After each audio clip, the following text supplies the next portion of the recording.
గౌరవ ముఖ్యమంత్రి గారు అక్కడి నుంచి కాకుండా మీ మధ్యలో వెళ్ళి మాట్లాడమని నాకు సూచన చేశారు.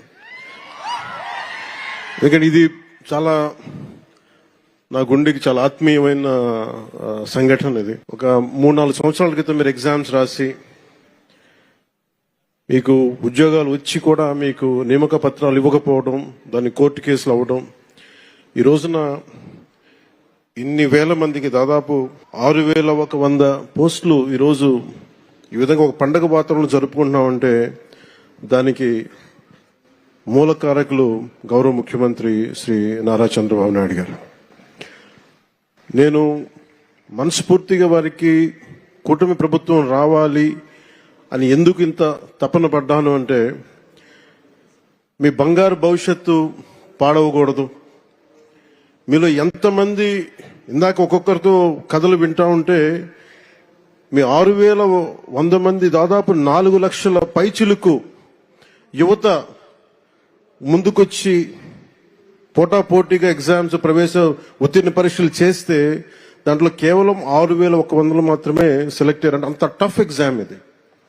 ఒక్కొక్కళ్ళు post graduation, BSc chemistry, MSc, MA, BSc computer science ఇవన్నీ చదువుకుని ఇంత చదువుకున్న వ్యక్తులు ఒక సమాజానికి రక్షణ ఇచ్చే ఒక కానిస్టేబుల్ ఉద్యోగానికి వచ్చినందుకు మీ అందరికీ పేరు పేరున హృదయపూర్వక ధన్యవాదాలు తెలుపుకుంటా ఉన్నాను.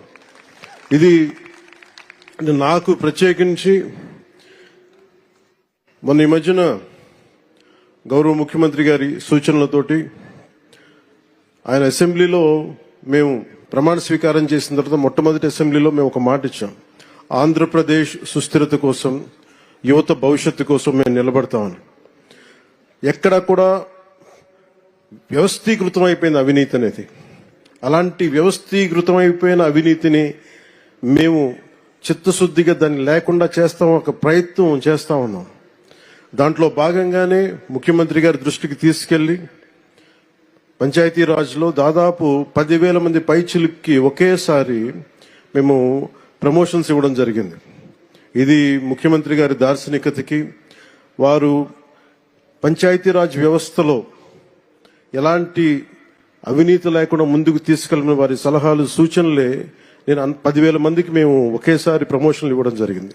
అదే కోవలో 6,000 మంది దాదాపు 4 నుంచి 5 సంవత్సరాలు అనుకుంటారు మీ అందరూ మీ ప్రవేశ పరీక్షలు రాసి నియామక పత్రాలు వచ్చిన తర్వాత ఇవ్వలేకపోయినందుకు ఒక 3.5 సంవత్సరాల విలువైన కాలం కోల్పోయారు అందరూ.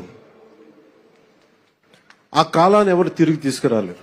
డబ్బు తిరిగి రావచ్చు కానీ కాలం, ఎందుకంటే 6,000 మంది మీరు మాట్లాడుతూ ఉంటే ఒక్కొక్కరు ఇక్కడ కూర్చున్న 6,000 మంది మీ తల్లిదండ్రులు, ఒక్కొక్కరి కష్టాలు, ఎక్కడో అల్లూరు సీతారామరాజు జిల్లా నుంచి కావచ్చు, అనంతపురం జిల్లా నుంచి కావచ్చు,